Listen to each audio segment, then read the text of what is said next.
नमस्कार, city post live देख रहे हैं आप। मैं हूं आपके साथ स्नेहा भारती। बिहार में विधानसभा चुनाव होने हैं, ऐसे में सीट शेयरिंग को लेकर के घमासान मचा है। एनडीए की बात कर ले तो एनडीए में भी सीट शेयरिंग को लेकर के अभी तक कोई फैसला नहीं आया है। इस बीच एलजेपी का एक बड़ा बयान आया है। दरअसल एलजेपी ने जेडीयू पर करारा हमला बोला है।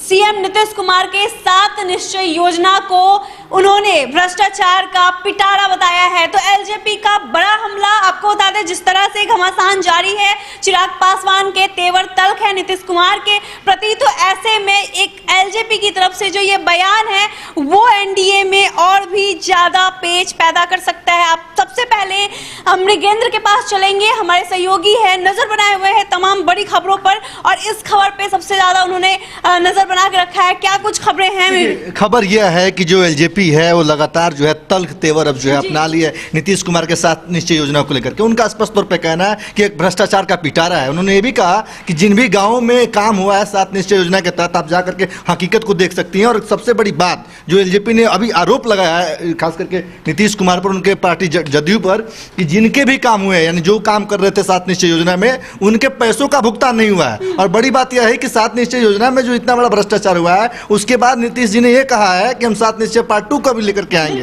तो कहीं ना कहीं एलजेपी का आरोप है। और इसे एक एंगल निकलता है स्नेहा, ये कि चुनाव को देखते हुए, जब चुनाव है, पार्टियों के समीकरण को लेकर के इतना हमलावर नहीं थी एलजेपी। मुझे लगता है कि जो पार्टियों में खास करके सीटों के समझौता को लेकर के बात नहीं बन पा रही है, तो नीतीश जी टैकल करना चाहते हैं, चिराग पासवान को पार्टी जो है गठबंधन से बाहर करना चाहते हैं, इसी को लेकर के। मृगेंद्र, खबर ये भी आई थी कि 20 से भी कम सीटें मिलने जा रही है एलजेपी को, जिसके लिए जो चिराग पासवान है उनकी जो मुश्किलें हैं अब बढ़ती जा रही है। और अभी एलजेपी की तरफ से ऐसा बयान क्या? देखिए, मैं इस पे बोलना चाहता हूं कि जो उनका अपना फॉर्मूला था, यानी चिराग पासवान जो फॉर्मूला लेकर के गए थे, एनडीए की तमाम सारी बैठकें लगातार चल रही हैं, कल भी बैठक हुई, इसके पहले भी बैठक हुई थी, तो वहां पे बात नहीं बन पा रही है। बात कहीं ना कहीं जाकर नीतीश कुमार के पास पहुंच रही है। और जैसा कि पता है कि कल नीतीश जी का अभी बैठक था पटना में, तो वो बात बन नहीं पाई। जो उनका अपना फॉर्मूला था वहां पर सेट नहीं हो पाया। और कहीं ना कहीं हमें लगता है कि एक नीतीश जी को, खास करके एलजेपी को, अपने खास करके एनडीए में लाना भी नहीं चाहते, ज्यादा सीट नहीं देना चाहते हैं, ताकि चुनाव जीतने के बाद अगर समीकरण कुछ इधर उधर हो,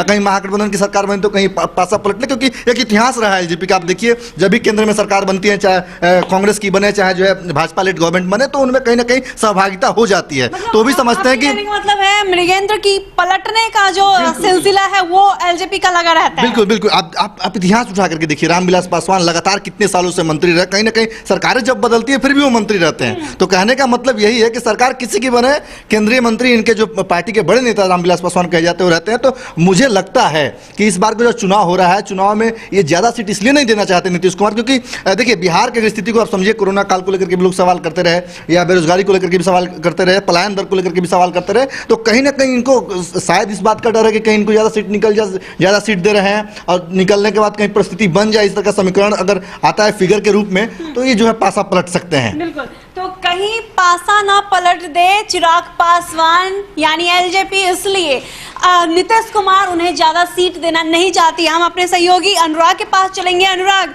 बड़ी खबर निकलकर सामने आई है, एलजेपी ने बड़ा हमला बोला है, साथ ही 20 सीट से भी कम मिलने जा रही है, ऐसी खबरें आई हैं, जिसको लेकर के चिराग पासवान काफी परेशान भी नजर आ रहे हैं। देखिए स्नेहा, ये बड़ा हमला ही नहीं है। ये इस बयान से, जो एलजेपी का बयान आया है, उससे समझा जा सकता है कि अब एनडीए में क्या होने जा रहा है। स्नेहा, इस बयान से ये समझा जा सकता है कि एनडीए टूट गई है, एनडीए बिखर गई है। एनडीए में अब चिराग पासवान नहीं रहेंगे, रामविलास पासवान की पार्टी एनडीए से बाहर हो जाएगी। ये अब माना जा सकता है स्नेहा, इस बयान के बाद। ये बड़ा बयान है, जो नीतीश कुमार का सपना है 7 निश्चय, उस पर बड़ा सवाल खड़ा कर दिया एलजेपी ने। तो अब ये बात तय है कि अब जो चिराग पासवान है एनडीए के साथ नहीं रहेंगे। इसने इस बात को समझा जा सकता है इस बयान से यह भी समझा जा सकता है कि एलजेपी अब दूसरा रास्ता पकड़ सकती है। अब देखिए, चिराग पासवान ने कल बैठक बुलाई है अपनी संसदीय दल की, उसमें वो बड़ा फैसला ले लेंगे।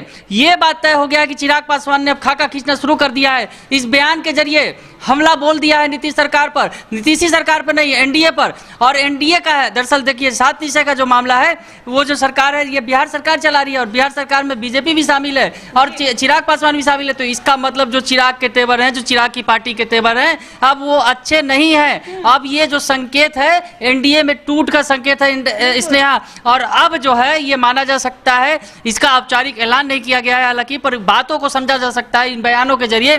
जब 7 निश्चय की बात बात को कहा जा रहा है कि मतलब कि भ्रष्टाचार का पिटारा बताया जाए, पोटली बताई जा रही है कि भ्रष्टाचार की पोटली है, तो समझा जा सकता है कि कितना बड़ा हमला है ये नीतीश सरकार पर।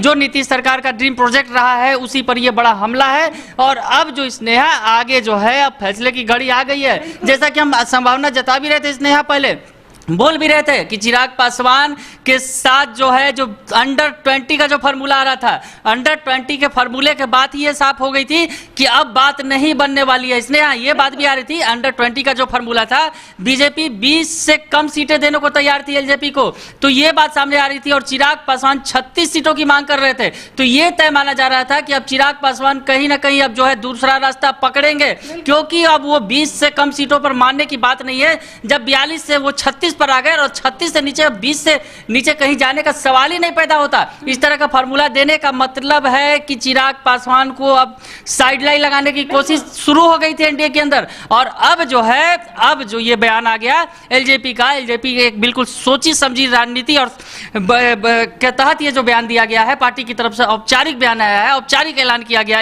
इस बयान का। तो अब जो माना जा सकता है कि अब जो एनडीए के अंदर टूट तय है स्नेहा, अब कोई बात बनने वाली नहीं है, क्योंकि कल ही जो बैठक हुई थी बीजेपी और जेडीयू की, उसमें ही ये तय हो गया था। नीतीश कुमार, दरअसल नीतीश चाहते हैं कि अब जो एलजेपी को है इतनी ज्यादा सीटें देने की मंशा उनकी शुरू से ही नहीं दिखती रही है, और बीजेपी जो है उनके साथ खड़ी है। तो अब ये माना जा सकता है स्नेहा कि अब कोई चांस नहीं है कि अब जो एलजेपी अब एनडीए के अंदर रह पाएगी। स्नेहा, अब एलजेपी गठबंधन से दूर होने वाली है। आपको बता दें कि अब एनडीए में टूट निश्चित है, क्योंकि जिस तरह का बयान सामने आए हैं, ऐसे में देखा जा सकता है कि एनडीए में अब सब कुछ ठीक ठाक नहीं है। एलजेपी किसी भी वक्त एनडीए से बाहर हो सकती है। हालांकि ये जो खबर है वो औपचारिक है कि एनडीए में जिस तरह से जेडीयू पर एलजेपी ने इतना बड़ा हमला किया है, जो नीतीश कुमार का 7 निश्चय प्रोजेक्ट है उस पे हमला किया है, तो इससे साफ जाहिर होता है कि चिराग पासवान का जो मूड है वो ठीक नहीं है। और जिस तरह से एनडीए में घमासान चलते आ रहा है, ऐसे में अब एनडीए टूटकर बिखर सकता है। बड़ी खबर आपको बता रहे हैं। तो ऐसी ही तमाम खबरों के लिए आप सिटी पोस्ट लाइव को देखते रहे। हमारे चैनल को लाइक, सब्सक्राइब, शेयर करना ना भूलें। धन्यवाद।